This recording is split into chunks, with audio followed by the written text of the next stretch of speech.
I am Ivy Calder, and I am 34 years old. I used to believe that hard work was protection. That if I showed up every day, swallowed my exhaustion, and kept my head down, my children would be safe. That belief followed me into the freezing streets of West Haven on the night my life split cleanly in two. That day had drained me in the quiet, humiliating way only survival jobs do. Too many customers snapping their fingers, too many forced smiles, too many moments where I chose silence because rent and school fees mattered more than pride. By the time I clocked out, my shoulders ached, my feet burned, and snow was already falling thick and fast outside the storefront windows. Before we continue, please like, comment, and subscribe, and tell us where you're watching from. Your support helps these folk tales reach the people who need them most. The drive home felt longer than usual.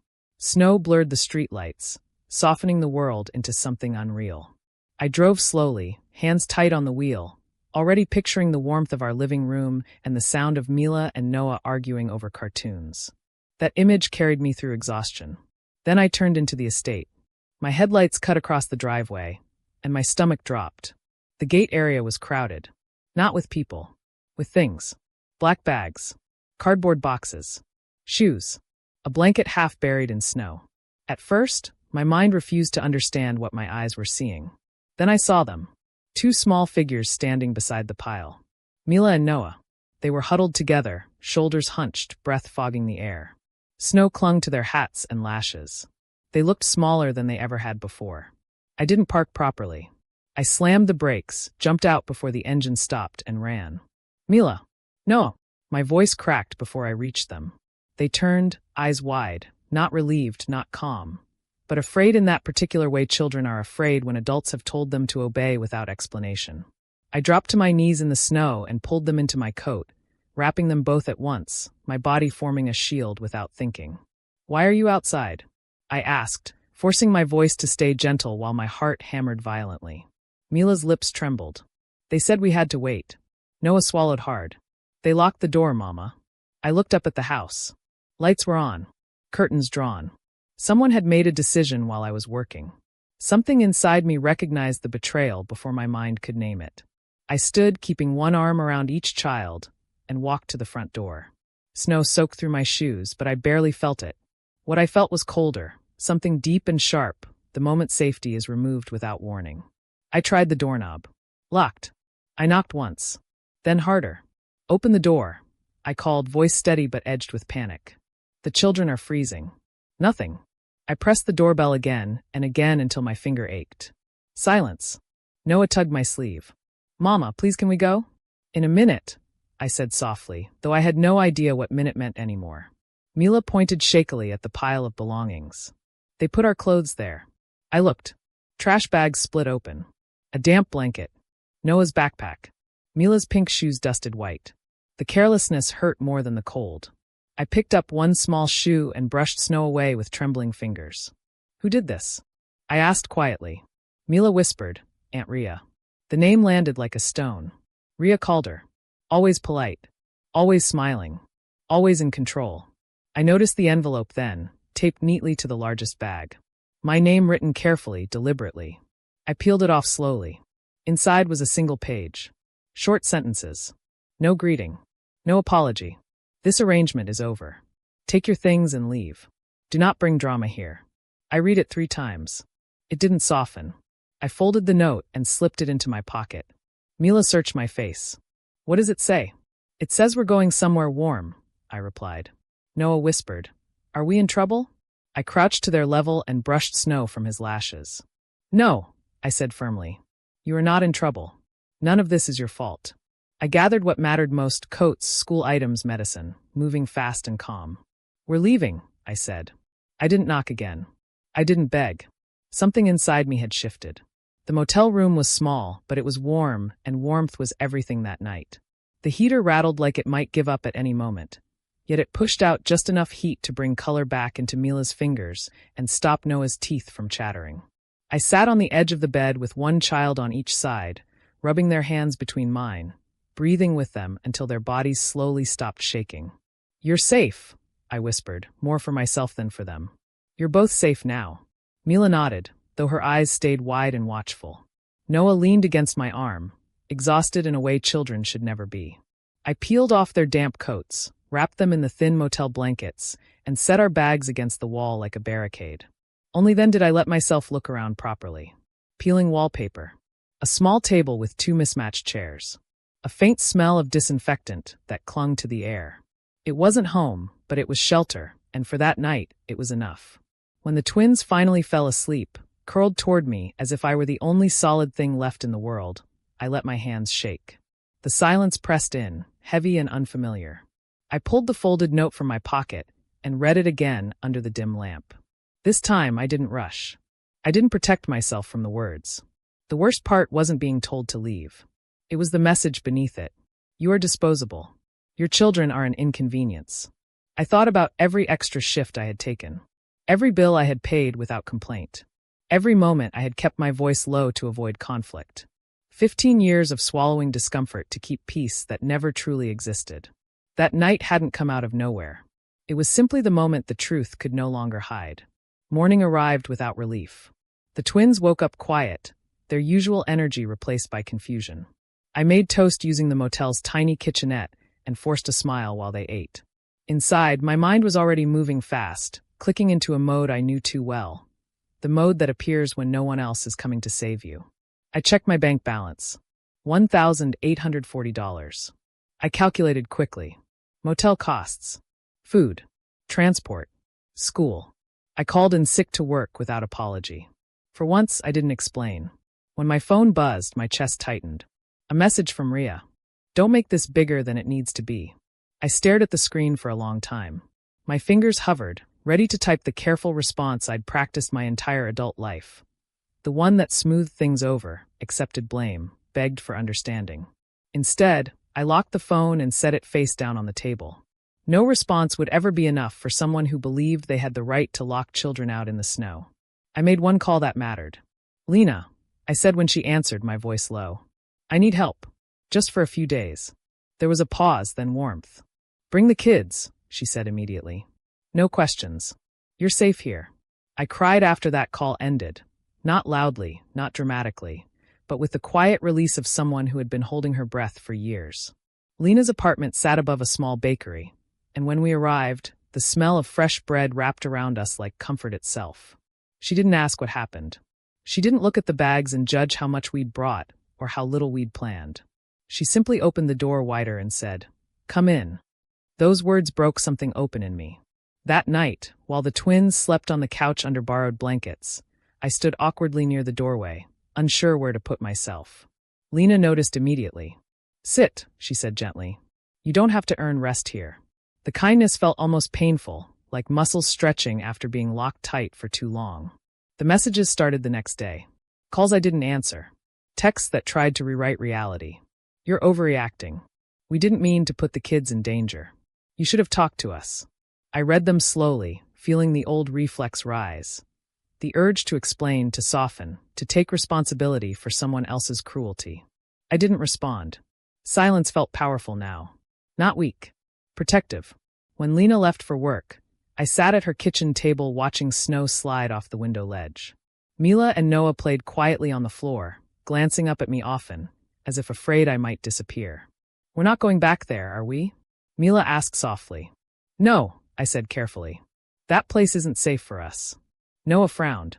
"But they said family stays together." I swallowed hard. "Family protects you," I replied. "And when it doesn't, you're allowed to leave." Saying it out loud made it real and irreversible. That afternoon, I stepped outside alone, pulling my coat tight against the cold. I needed air. Space. A moment to feel without witnesses. My phone rang. This time I answered. "You embarrassed us," Ria snapped. "Dragging the children out like that." I laughed softly, surprising even myself. "You locked them out in the snow," I said calmly. "Don't rewrite it." There was a sharp pause. "You've always been dramatic. And you've always used that word to excuse cruelty," I replied. Her voice hardened. "You don't get to do this." "I already did," I said and ended the call. My hands trembled afterward, but the fear passed quickly. I had crossed a line I would never uncross, and for the first time, I felt relief instead of regret. Days turned into a week. I registered a temporary address for the twins' school. I met with a social worker who listened without judgment. I documented everything, the note, the messages, the timeline. Not for revenge, but for protection. Each step grounded me further. I wasn't being emotional. I was being responsible. At night, when the twins slept, grief crept in quietly.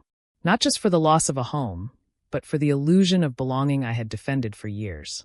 I remembered holidays spent walking on eggshells, dinners where my voice was dismissed, moments where endurance had been mistaken for love. One evening, as I tucked the twins in, Noah held my hand tightly. "You won't leave us, right?" "I will never leave you," I said, steady and clear. "Not for comfort. Not for approval. Not for anyone." Mila smiled sleepily. "You're brave." I didn't feel brave. I felt tired, wounded, but awake. The accusations didn't stop. They escalated. One message claimed I had abandoned responsibilities. Another said I was poisoning the children against family. Reading them, I felt an unexpected calm. These words no longer defined me. They exposed desperation. For years, responsibility had been shifted onto my shoulders simply because I carried it without complaint. That pattern had ended the night my children stood in the snow. A meeting with the school counselor brought tears I hadn't expected. After I explained everything carefully, she nodded and said, "You did the right thing by leaving." Validation, when it finally came, felt overwhelming. I hadn't realized how much I needed someone to confirm that protecting my children wasn't selfish. It was necessary. Therapy helped me understand something crucial. Cruelty thrives where silence is mistaken for consent. By leaving, I had withdrawn mine. The twins began to change. Mila laughed more freely. Noah slept without nightmares. Fear loosened its grip on our home, even if that home was temporary.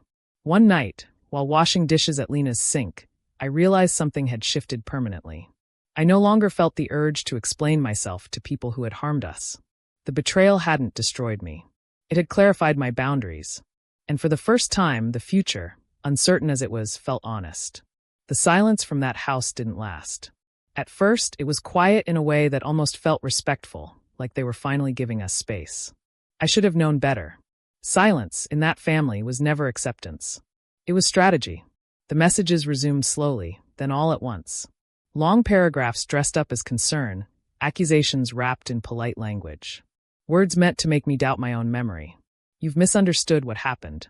No one meant harm. You're tearing the family apart." I read them without responding, noticing how my body reacted differently now. My chest didn't tighten. My hands didn't shake. Instead, I felt distance, emotional distance that allowed clarity to exist where fear once lived. For years, I had carried the weight of their feelings, believing it was my responsibility to keep everyone comfortable, even at my own expense. That belief shattered the night my children were left in the snow. One evening, a formal letter arrived at Lena's apartment. I recognized the handwriting immediately. Inside were carefully constructed sentences claiming I had acted irrationally, that I had violated family trust, that I owed an explanation. The tone was calm, almost reasonable, as if the cruelty could be erased by proper formatting. I read it once. Then I set it down. Instead of responding emotionally, I gathered my documents. The note left with our belongings. Screenshots of messages. Dates. Times. Photographs. Not for revenge. For protection. For truth. When I sealed my own envelope, addressed through proper channels, I felt something close inside me. Not just a conversation, but a chapter. For the first time, the narrative was no longer controlled by people who benefited from my silence. Spring came slowly that year. Snow melted in uneven patches along sidewalks and rooftops, revealing a city that looked different when fear no longer clouded my vision. The twins and I moved into a small apartment in Brookline Court. It wasn't extravagant. 2 bedrooms. A narrow kitchen. Sunlight that spilled generously through the windows every morning. We painted the walls together, laughing when Mila smeared blue paint on Noah's nose. We chose curtains at a discount store and argued cheerfully about colors. The apartment filled with sound, music, laughter, questions, without tension hovering beneath every moment. The change in the twins was undeniable. Mila slept deeply, no longer waking up at the slightest noise. Noah stopped asking if we were in trouble whenever the phone rang. Their laughter returned slowly, then fully, like something that had been waiting patiently for safety. One night, as I tucked them into their new beds, Mila looked around the room and smiled. "It's peaceful," she said.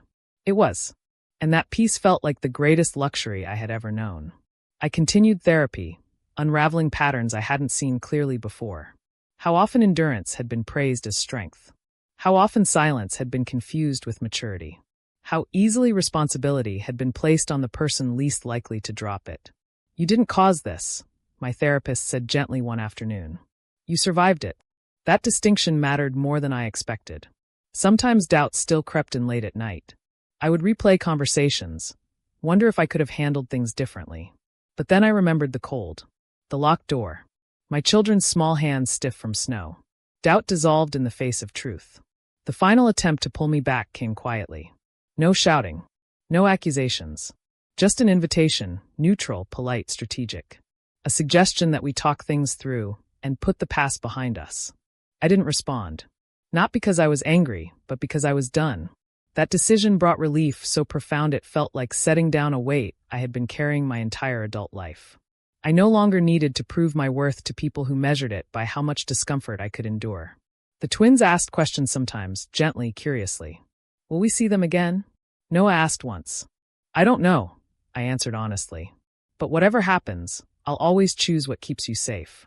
That answer seemed to satisfy him. Weeks turned into months. Our routines settled. School mornings, evening walks, quiet dinners where no one monitored my tone or measured my usefulness. I watched my children grow lighter, freer, and I knew, without doubt, that leaving had been the right decision. One evening, while standing at our kitchen window watching the sunset paint the sky in soft gold, I realized something fundamental had shifted. I no longer felt the need to explain myself. My energy belonged to us now. Walking away hadn't been failure. It had been courage. The snow, the locked door, the note taped to our belongings. They were meant to humiliate me, to make me feel small and powerless. Instead, they became the moment I reclaimed myself. I didn't leave empty-handed. I left with clarity, with dignity, with an unbreakable commitment to protect my children from the life I had endured. Family, I learned, is not defined by who locks you out, but by who never would.